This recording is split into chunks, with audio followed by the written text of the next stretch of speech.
A warm welcome, everyone, to our eHealth Learning podcast, a space where we encourage the sharing of knowledge and the support that brings. Thank you all for joining us today.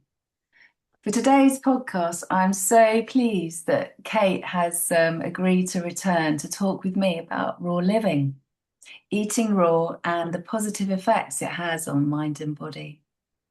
Kate has already contributed to this year's podcast programme. If you missed that, and want to listen, please do go back to our back catalogue on our website. If you have any questions for Kate as the conversation progresses, do put them in the chat box. I'll be checking that regularly, but we're happy for you to interject. I will also aim to leave about 10 minutes or so at the end of the conversation to answer any questions that might arise. So, Kate, that just leaves me to welcome you. Kate, thank you so much for joining today. Thank you for inviting me. I'm glad to be here. Oh, how are you? You I'm okay? very well, thank you. Very well, yes. Great, great. So, raw living, it Yes. kind of connotes sort of more than just a dietary aspect. So, I'd really love to hear how it kind of came into your life and then how your business evolved and, yeah, the kind of holistic nature of what that title describes. Yeah, yeah. Well, raw foods was trending for I would say well, my first book came out in 2002. I would say from about 2007 to 2012 was the peak of it when it was like really super popular. There was maybe like a 7 year period. Um, and in that period, I was doing lots, like every week, I was going to places and give different talk, different workshop, different event. It was at the beginning of social media, if you can cast your mind back to like 2007, 2008. So people were on social media, but what was different then was we got our information in real life still, whereas now I think nearly everyone, the default is to go online and get your information first Mm. and do online courses, but there wasn't any of that then. So yeah, I went around a lot and did a lot of talks, a lot of events, and that was the most common question I got asked is why did you start? How did you start? And for a lot of people, when they get into raw foods, not everyone, but probably the majority, it's a health issue, and they're looking to heal a specific health issue because, we're not allowed to talk about a lot of things. There's a lot of censorship, so we can't put any of this online. But there's, literally thousands of people. I've personally met hundreds of people that have not just with raw foods, but have healed themselves from chronic conditions by looking at their diet and addressing their diet and lifestyle generally. It's not just, oh, just eat raw foods and you'll be better for the rest of your life. There's obviously a lot more to it than that. But the raw food diet is essentially a healing diet. So yeah, so I got asked that question so many times, and it's hard to kind of sum it up in a succinct answer, but without sounding grandiose, I think for me it was just my destiny. It's like I never liked normal food when I was a child, and I was a child of the Thatcher years. We had to drink milk with a straw at school, and I hated that. I hated milk. I never liked bread. All the things that were like staple things of the diet in the 70s and 80s, I didn't really like any of it. So I liked fruit and I liked vegetables. So I became vegetarian young and then I became vegan. And then as a vegan, I was eating mostly fruit and salads. And it was a friend that said to me, I think it's hard to remember now because it was such a long time ago, but I think it was in 1992. This friend said to me, you eat like a raw fooder. So I looked into it and I was like, yes, I'm going to be a raw fooder. And the rest is history, as they say. So, I really, I'm so passionate about raw foods. And like I said, it was very popular for a time.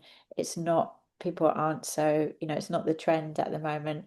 But I do think it's going to come back as a trend. I think it might be next year that it comes back and people get really into it because I really still passionate about the benefits of the diet and I still really, really believe and obviously, devoted my whole career, my whole life to teaching people about the benefits and sharing the amazing, yeah, raw food lifestyle. Because it's quite kind of alien for our kind of English traditions of eating, isn't it? Everything's cooked to an inch of its life or has been.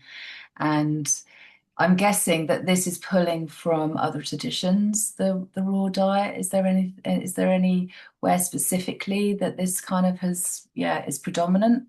Yeah, that's actually a really interesting question. Well, if you look at Chinese tradition and Ayurvedic tradition, they are both, and those traditions are two traditions I respect hugely and, learn a lot from, but they're both very anti raw foods. Um, if there is any precedent, it's California and the hippies. There's been historically a lot of the hippie movement has been dabbling in, raw foods and fruitarianism particularly. I think it's a really interesting question to think about, and I just think how much our British diet has changed, Mhm. in the last 50 years.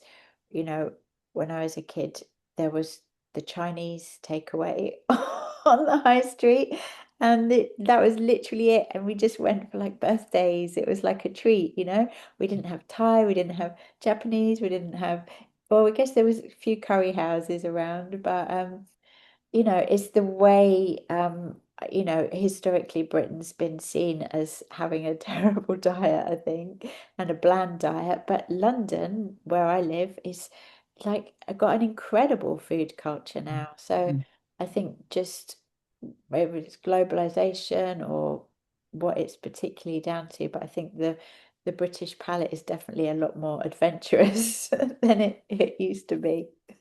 Yeah, for sure. And I think where our educationally, it's kind of, there's less of this meat and two veg. And,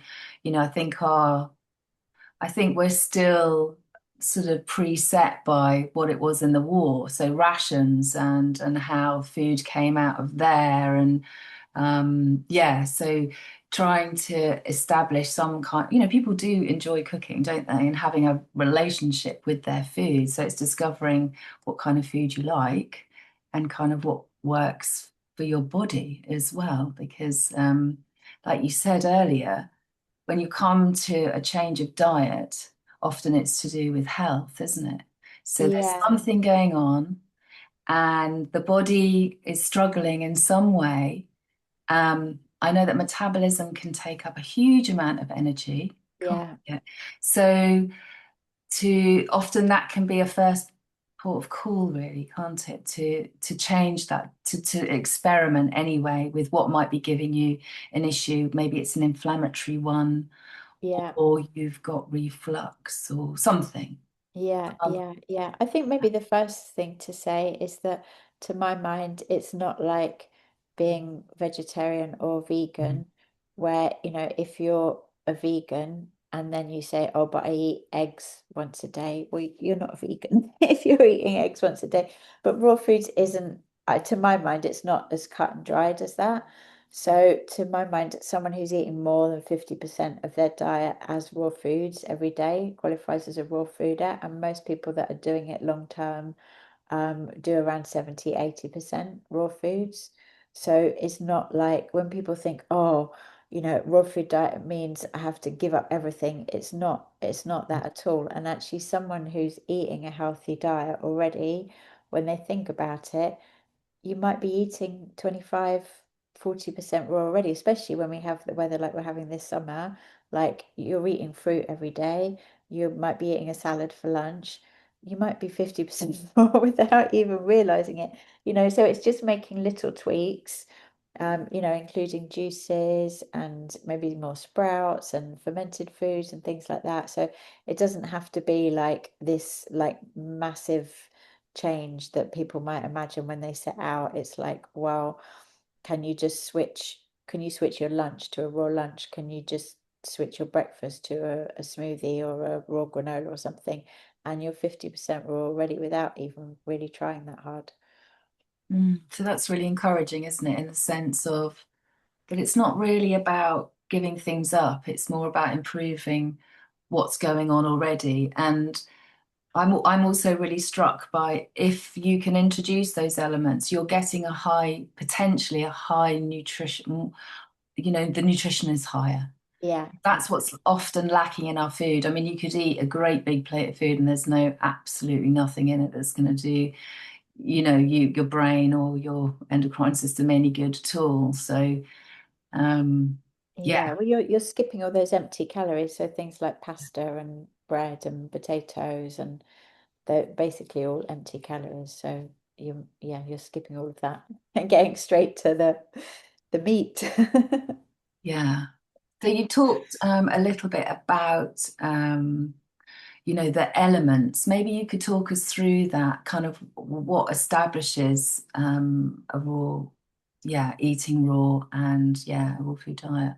Yeah, so there's not a lot of science, as we're probably all aware on who's listening to the recording. Science is funded by Big Pharma and isn't really about health, it's about making money. So generally, there's not a lot of actual really good research, and I really hope that at some point we will start to get more really solid research into the scientific understanding of raw foods and why it's so beneficial. But the basic premise is that um, or everything that's living contains enzymes, and enzymes are destroyed by heat. So when you heat your food over a certain temperature, then you're destroying the life force energy. So to put it really simply, raw food is alive and cooked food has been killed. You've killed the life force energy. They've taken Chilean photography, Chilean photography where they see the aura. It's spelled KIRLIAN, Chilean photography. So they photograph the like energetic aura of things, and you can see the auric field of a piece of cooked broccoli to a piece of raw broccoli. It's Mhm. very much more alive. So, so the temperature, so this is research that was done actually about 100 years ago now. The temperature at what things stop being raw is kind of up for debate still. It's somewhere between 40 and 50 degrees centigrade. You will hear people saying different things. Some people say 41, some people say 46. It kind of changes. I would say it's somewhere between 40 and 50, and it probably depends on the food itself. So my guess would be that something like lettuce is going to be more sensitive to heat than something like a coconut.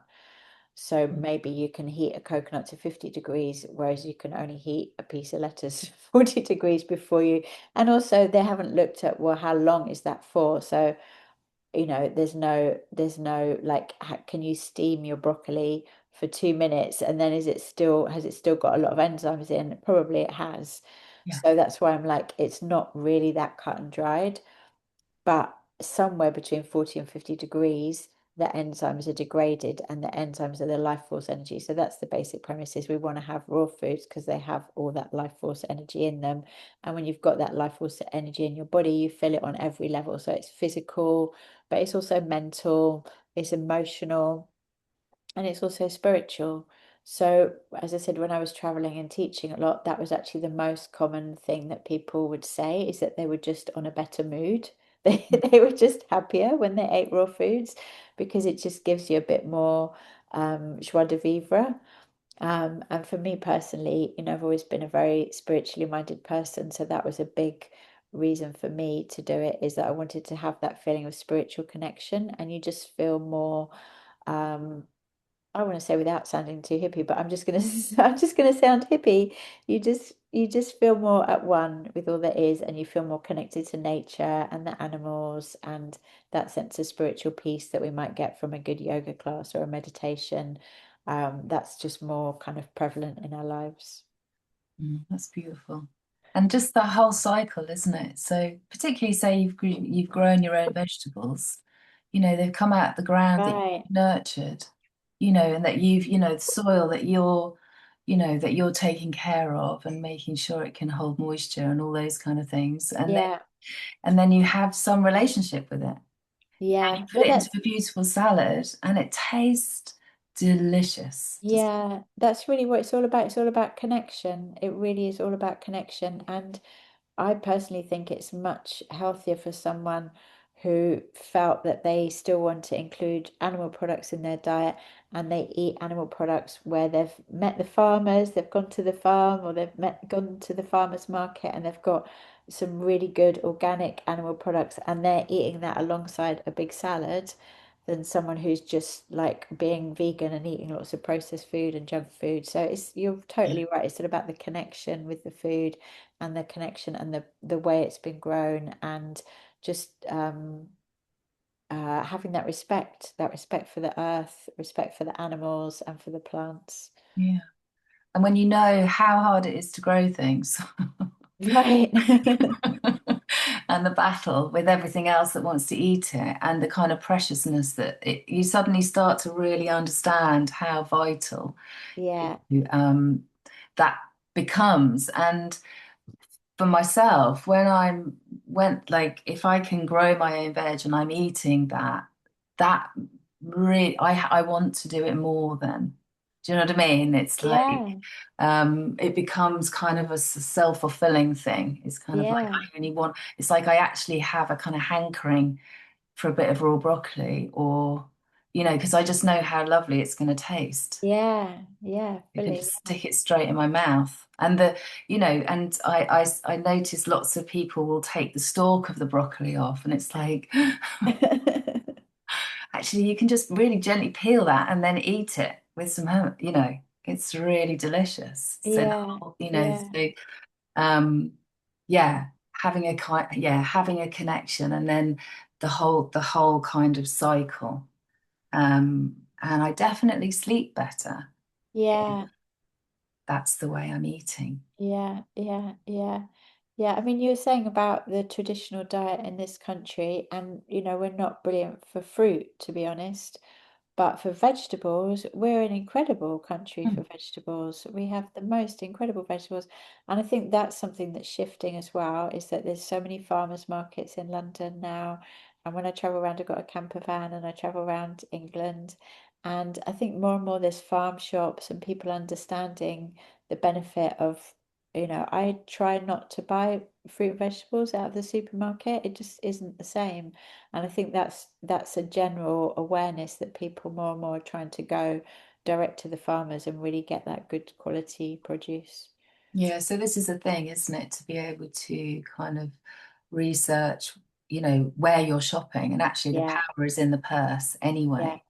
And yeah, more people are, there are farmers markets, and there is options, aren't there? yeah, So if there's time, you know where your markets are, and you know who your growers are, and that's who you want to give your money to. So again, that's part of the cycle, isn't it? That yeah, we're just naturally drawn then to that way of shopping. It's actually much more, I feel, healthy. I don't want to go supermarkets. Whoa, it's an overstimulation on every level, yeah, isn't it? So actually, yeah, just to be able to chat to someone and have an ordinary conversation about how they grow their onions or yeah, that kind of thing is, again, becomes part of the whole thing. yeah. It's beautiful. It is, isn't it? And it sounds so simple, but we're at such risk of losing our humanity at this time we're living in, and these things just restore that humanity to us and make us feel completely different about our day. Yeah.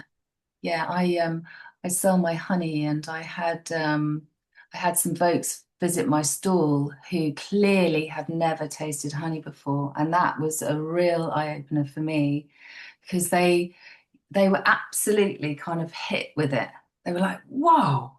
I was like, "Yeah, that's honey." They obviously, have never had. There's no supermarket honey. It's kind of like Yeah, it's such a wonderful thing when suddenly those simple kind of things start to creep into people's yeah, hearts, yeah, you know. yeah, And yeah, it's a relationship, isn't it? They're with their yes, mouth. They're suddenly taste buds are coming, and they really, yeah, there's a real kind of want for health, I think. yeah, yeah, So yeah.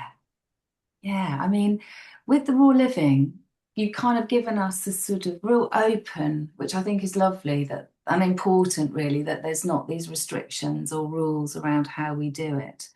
Um, but how would someone kind of integrate that into their sort of philosophies if they were going to make the change. Does that make sense as a Yeah, question? totally. Yeah. Well, like I said, it's really just about eating more fruit and vegetables.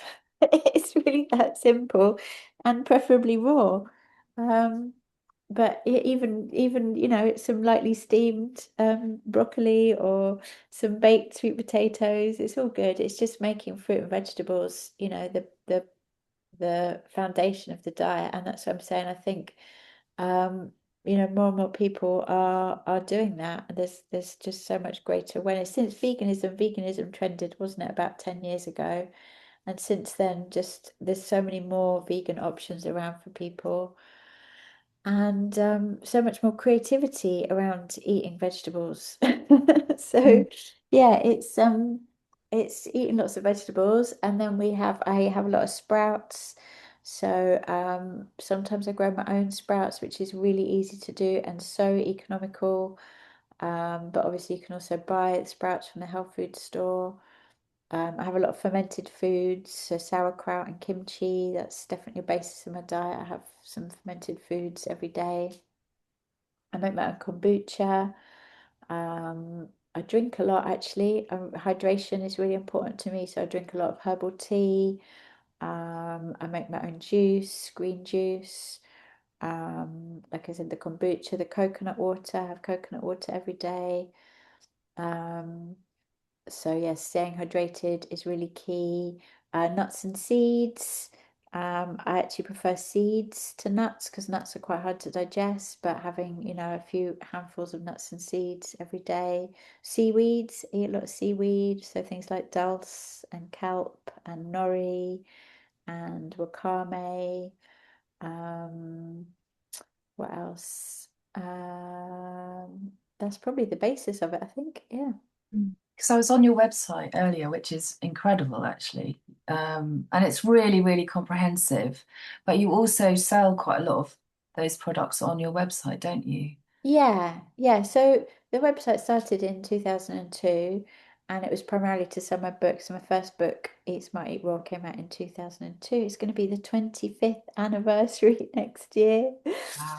Um, and so I had this book, I had this website. It was before WordPress, before Facebook, before YouTube, before any of those websites. It was like a 5-page website. I think it might have even been 1 page in the beginning.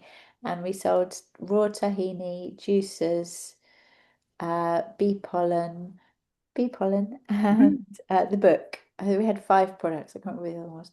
Aloe vera, maybe. And yeah, it's just developed out of that. So yeah, it's a lot of superfoods. I'm really passionate about the superfoods, and then just other things to support the raw food lifestyle. So we have a lot of nuts and seeds. And in the beginning, I spent a lot of time like actually physically calling up companies and saying, is your tahini raw? Are your dates raw? Are they heat treated? And it was really hard to find that out. So we've put all that knowledge, to good use. And not everything on the website is raw, but things like we have raw nut and seed butters, and we get really good quality nuts and seeds and dried fruit. So it's very important to us where we can to get those things that are low temperature processed.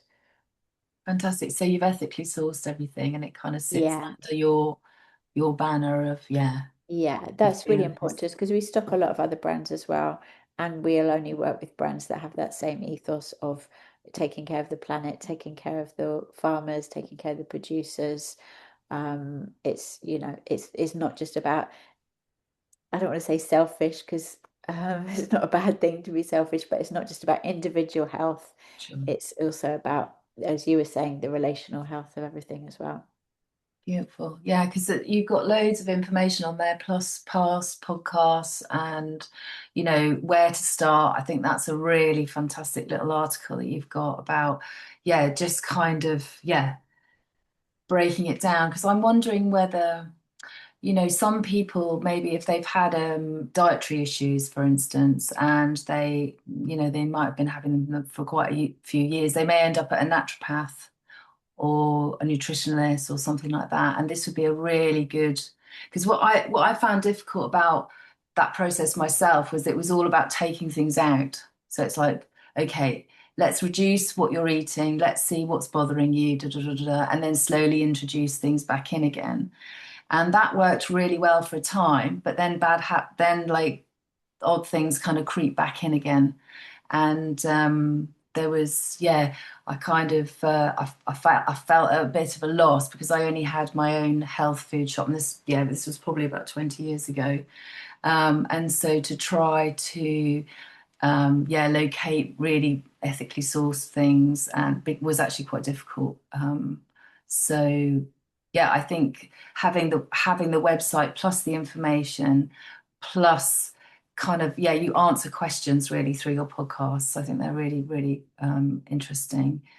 Could be a really good support network for kind of Yeah. checking in, really. Yeah.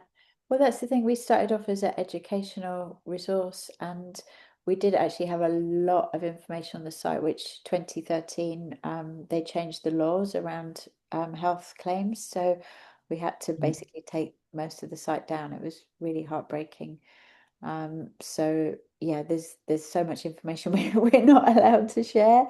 But as much as I can, my passion is education. So I'm trying to do that as much as I can. Um, obviously we've got to sell products so that I can do that. But yeah, I really just passionate about I just want to see everyone in the best of health. Like I want to see everyone in vibrant health. Wouldn't that be an amazing world to live in if we were all just living in vibrant health? And the levels of chronic disease, chronic ill health currently is just we've never seen anything like it ever. So, it's very urgent that we take this stuff seriously and address it. And once we get the right information, it's not that difficult to implement. It's all actually quite simple. It's going back to basics.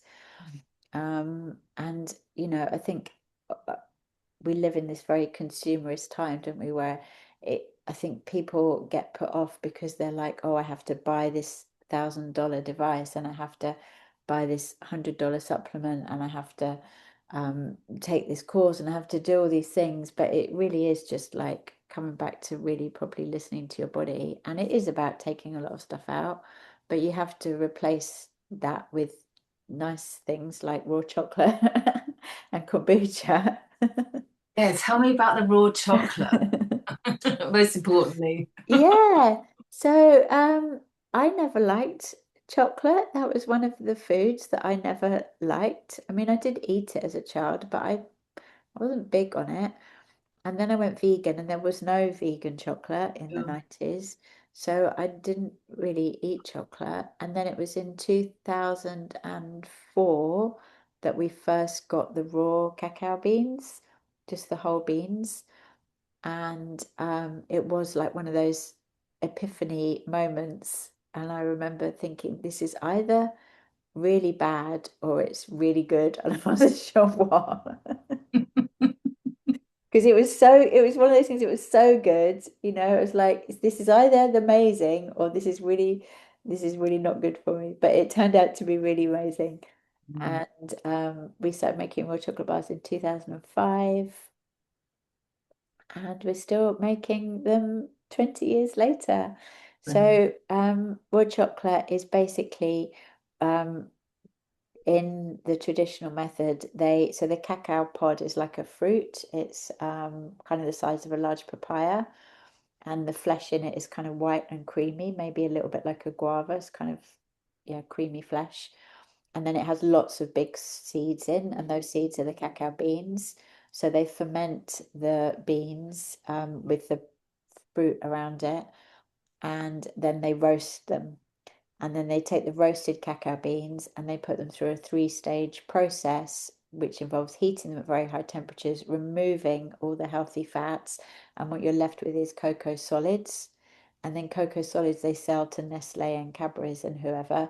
And then a chocolate bar that you buy is about, I don't know what it is now, but it's a small percentage of cocoa solids along Mm. with hydrogenated fats, refined sugars, dairy products, all these things.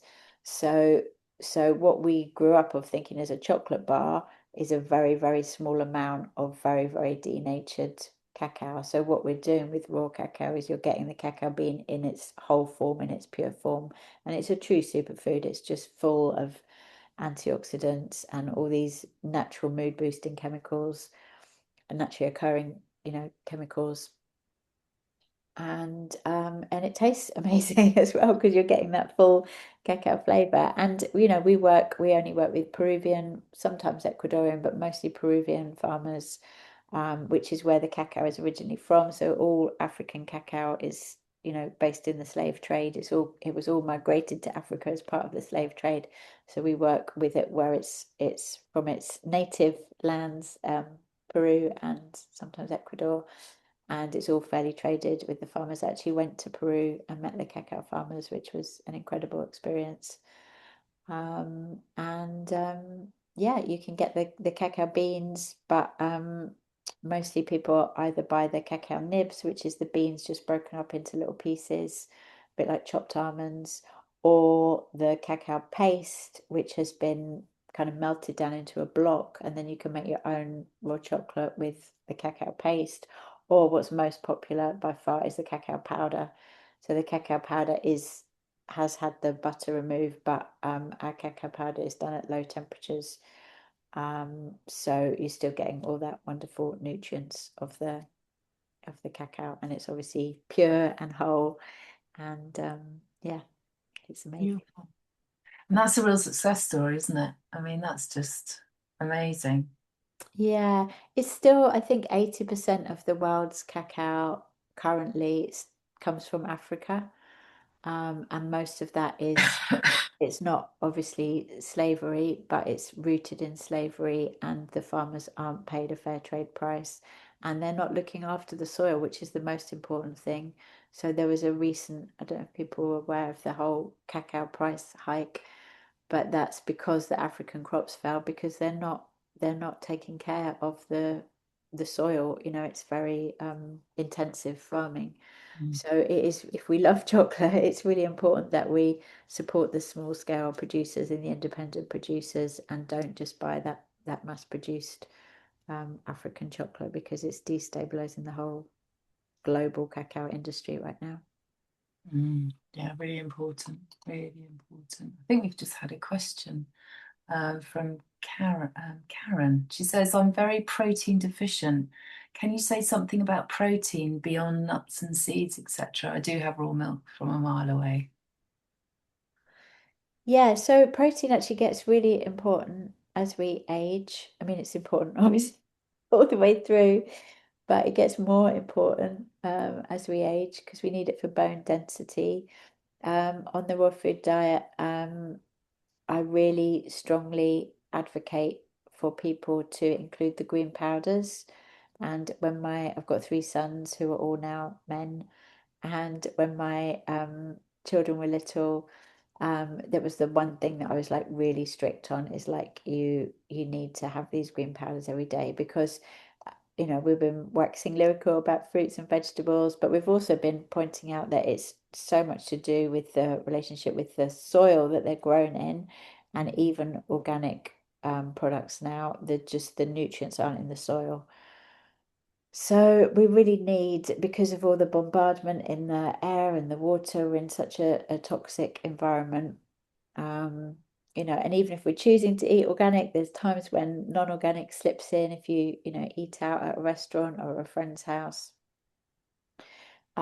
So these green powders, I think, are really important for people to get that nutrient density that you're not getting if you're just living on fruit and vegetables and you've cut out all the animal products. You need to make sure you're getting that nutrient density somehow else. So things like chlorella, spirulina, wheatgrass, barley grass, hemp protein. I think hemp protein is the um, highest natural source of vegan protein.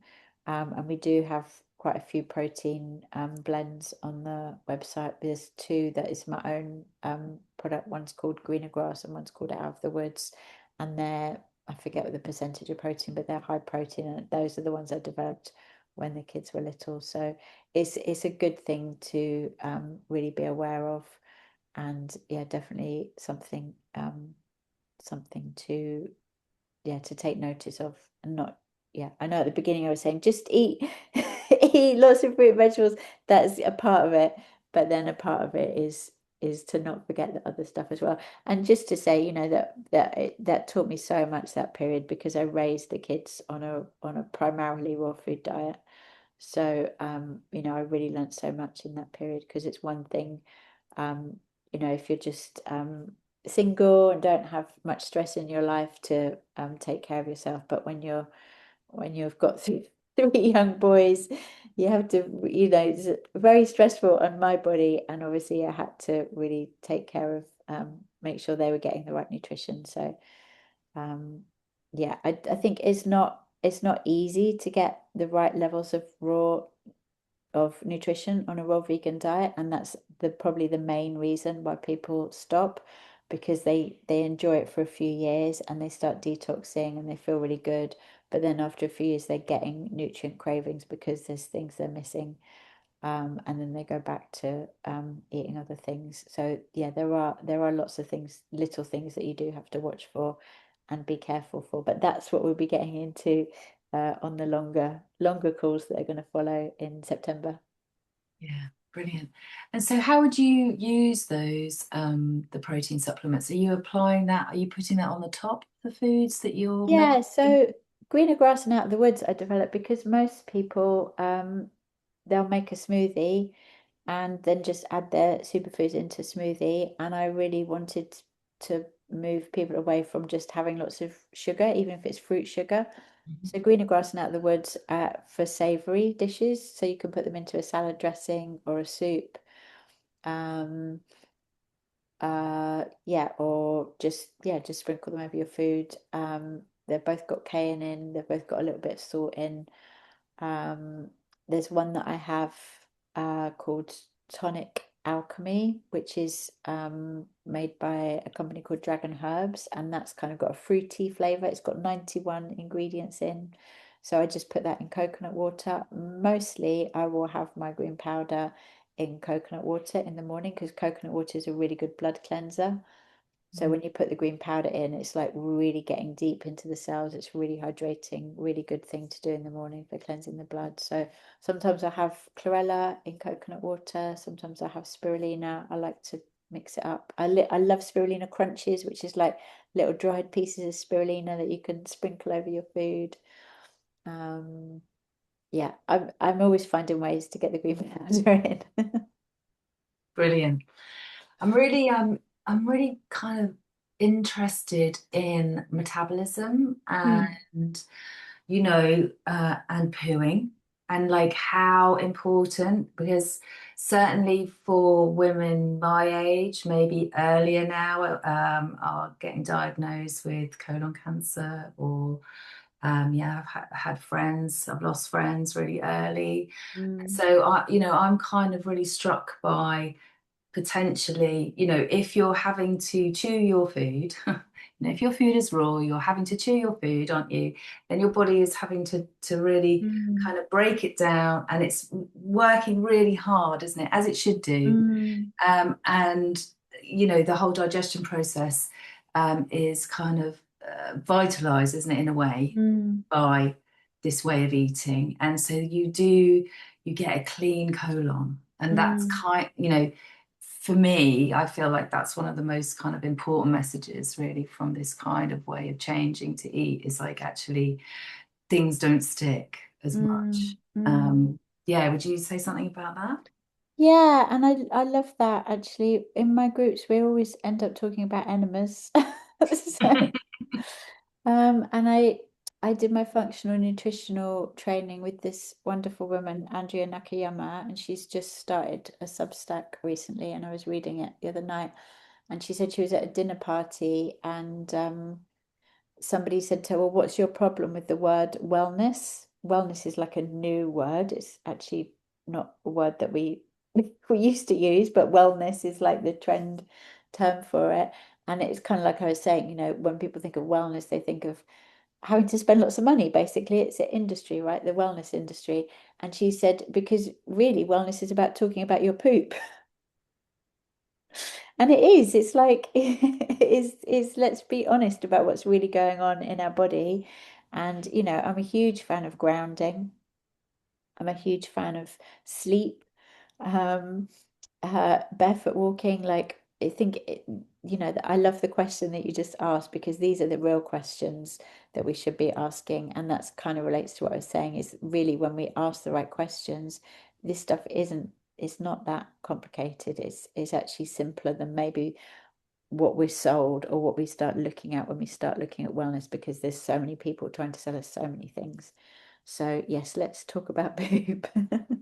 It's really Uh, important, isn't it? it Yeah, is. It yeah. is. We all do it. Well, hopefully we all do it. Well, because, disease quite often starts in the gut. It For starts in the sure. dark places, doesn't it? And we don't know when it starts. Like we're all we could all be triggered at some point, whatever we don't know, do we? We don't know what our stress is doing to us. But if we can kind of take the stress off our tummies and our metabolisms and our colon and really kind of get it squeaky clean, it's going to help, huh?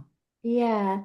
And it also relates to what I was saying before about a lot of the modern diet is just empty calories. So things like pasta and bread and potatoes and rice, they are just sitting there, I mean, probably everyone's seen those photos of McDonald's burgers that are like 20 years old and still look the same as, so we want food that goes moldy, we want food that doesn't keep well, because then Mm. we know it's fresh and it's alive, and then it's going to also break down in our guts. So yeah, it is a really important thing to take on. I would say as well that because I have a lot of fermented foods, so I do try and make my own as much as possible. But obviously, there's so many amazing brands on the market as well now, as sauerkraut and kimchi and kombucha, um, tempeh, fish fermented soy, miso. If someone's having dairy products, then actually the raw cheeses and raw yogurts, sheep's and cows and goats, particularly, are really beneficial as well. So yeah, just including the raw fermented products. And I'm a big fan of colon cleansing as well, because as you just said, the gut is the seat of good health. So I would always recommend people to do colon cleanses. We actually do liver cleanses. We do a group liver cleanse twice a year. I've been doing them since 2020. So if anyone's interested in liver flush, because the liver's very connected to the colon, that's a wonderful thing to do as well. Yeah, again, I think that's another place that really needs support. Not just as we get older, actually. I just think culturally, even, I mean, you may have been someone who's been like furious for years. You might need a liver cleanse. Yeah. So you You might, know, I think the liver is like the mother of the body. She's totally overworked and totally undervalued. yeah, absolutely. And yeah. So it's so important, isn't it, to think about our organs? I mean, they're invisible, aren't they? But they really do, they radiate from us, don't they? It's like if kidneys aren't happy, if liver's not happy, gall's not happy, then, we're really going to feel like bogged down, muddled in our heads. Yeah, So it really, yeah, it really affects how we function, doesn't it? yeah, yeah, yeah, And we're not going to get good sleep.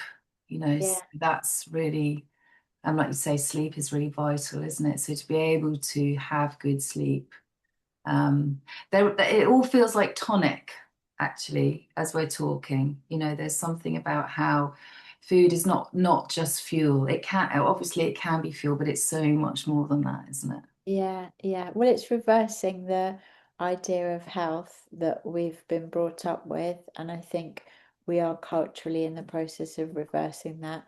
But we were used to seeing that health is the absence of disease, and Mm. when you got a symptom, then you went to the doctor and he would give you a pill, you know, or, a medicine, and then that would be it, and then you were healthy again.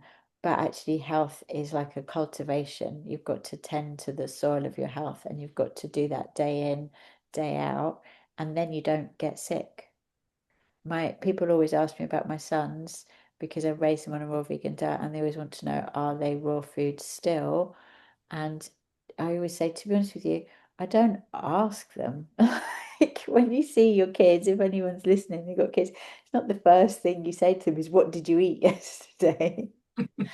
They're all healthy vegans, but the point to make is they don't go to the doctor, and they don't go to the doctor not because they're like, we are not going to the doctor. They don't go to the doctor because they don't get sick. Mm. So that's the point to make, is that when we do all these things, when we get enough sleep, when we ground, when we drink spring water, preferably, but clean water, when we eat organic fruit and vegetables, and when we make sure we're getting the right micronutrients and protein and everything, our chances of coming down with something are so vastly reduced. And all these things are really simple, but they're so easy to take for granted because they're so simple.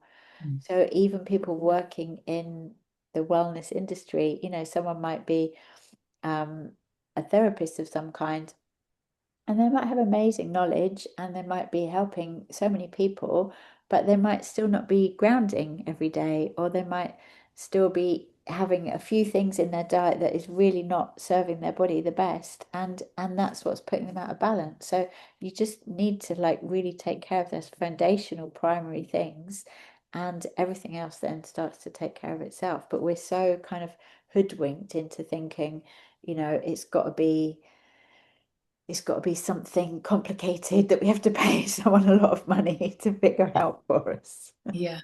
And When I have actually, clients, I have a lot of coaching clients, and the most common thing I tell them as the first piece of advice is just stay in bed a bit longer, just sleep more.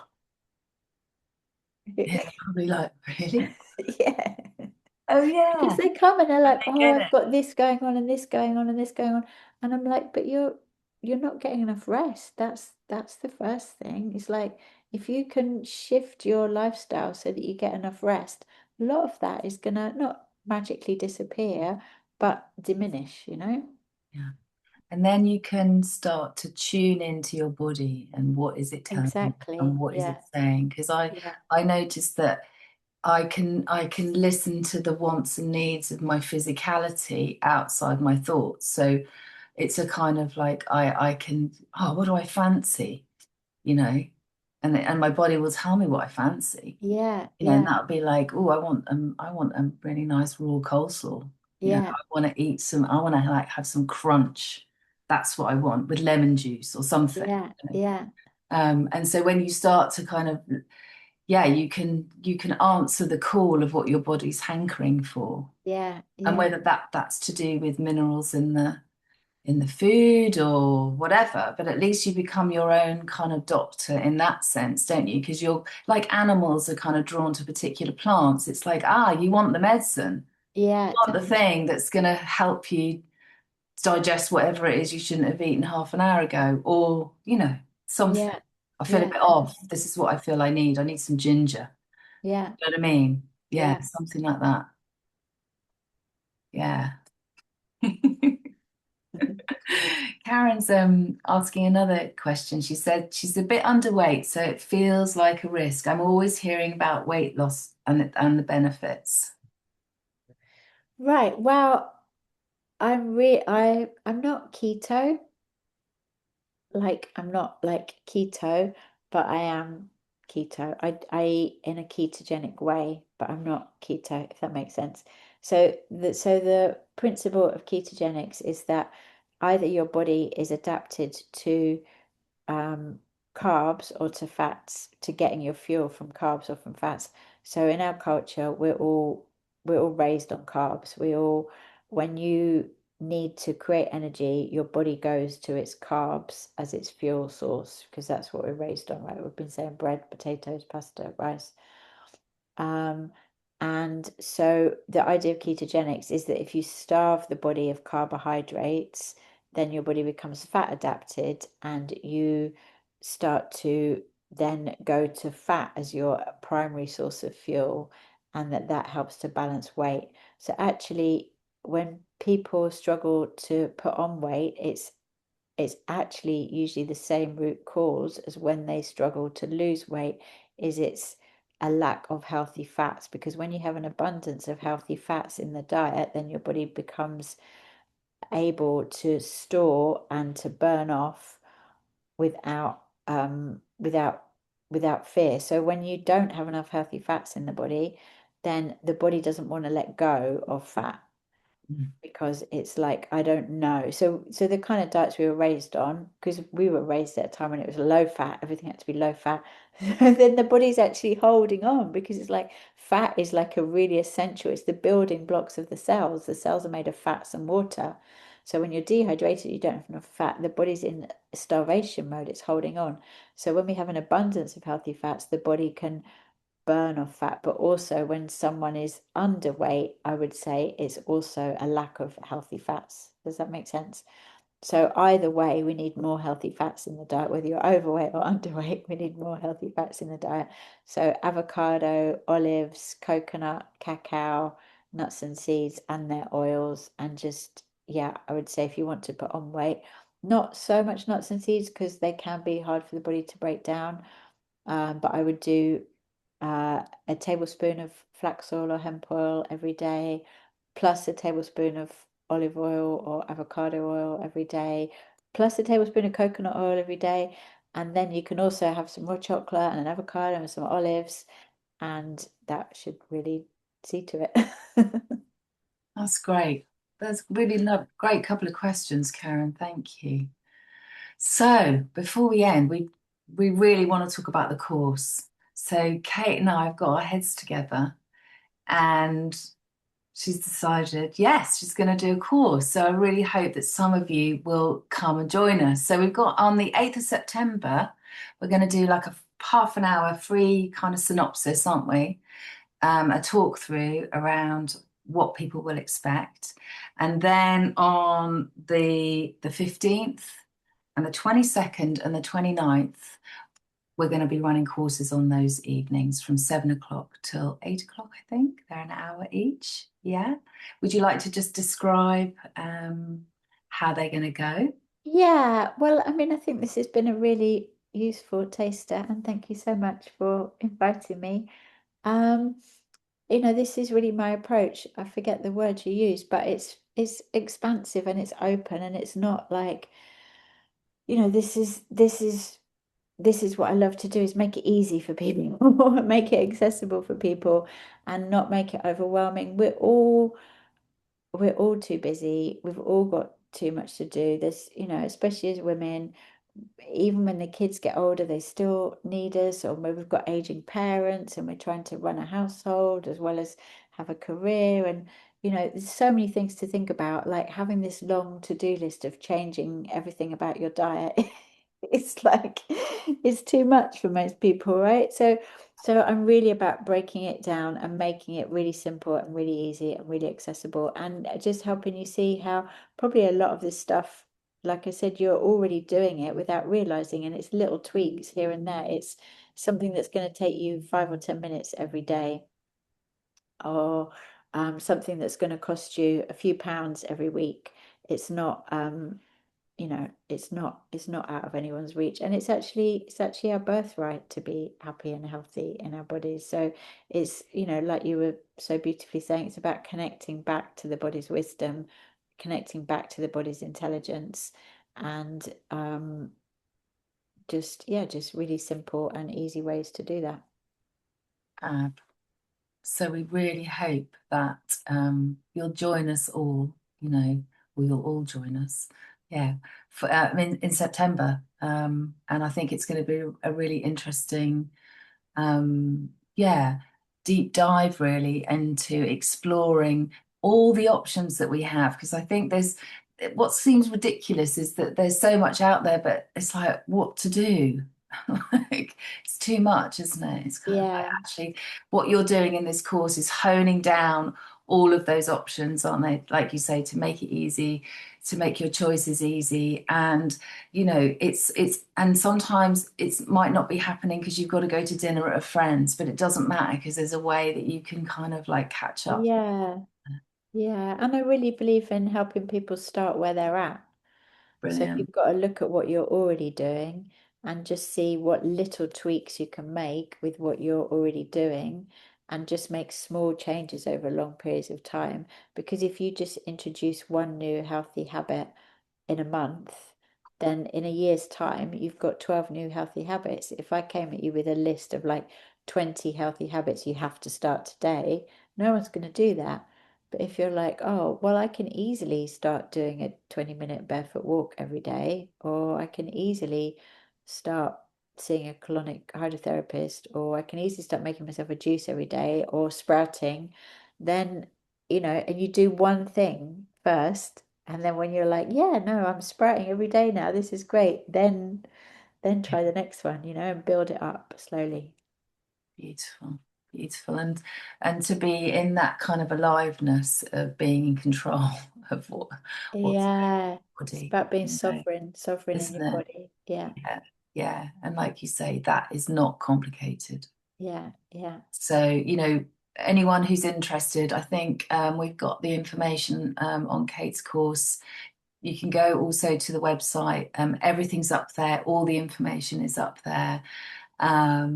Yeah, and we really hope that you'll join us. I think it's going to be really, really interesting. And fun, it's always fun. Great. And sharing, isn't it? I think it's an opportunity to ask those questions and then also to share around what might be kind of, yeah, questions that are left unanswered. Yeah, Get those out, can't we, and unpack them and yeah. yeah, and From a human, not from a robot. I know, right? Face. From a human that lives it and breathes it, not is it been invented in some laboratory somewhere Yeah, I by know God knows suddenly who. this is all looking quite old-fashioned, but we can't, it's so important, isn't it, to not lose this connect because we're talking about connection in every sense of the world, Yeah, to our earth, to our fellow human beings, to what we put in our, that there's a system and it's all joined up and we have to keep that web. It's really important, isn't it? yes, That, it is. that you feel good, I feel good, Yeah, isn't it? I think. yes, beautiful. Yes. Oh, okay. Well, any more questions? We're going to finish soon. Would you like to say anything else, Kate? Can you think of anything? Um, well, I guess we could end by, my name is Kate Magic because I believe that we are all magic, and I think that that is the antidote to this kind of dehumanizing world that's creeping up on us, that we just remember our own magic, reconnect with that. And I think that is starting to happen more and more as people understanding, it's just an incredible thing to have a body.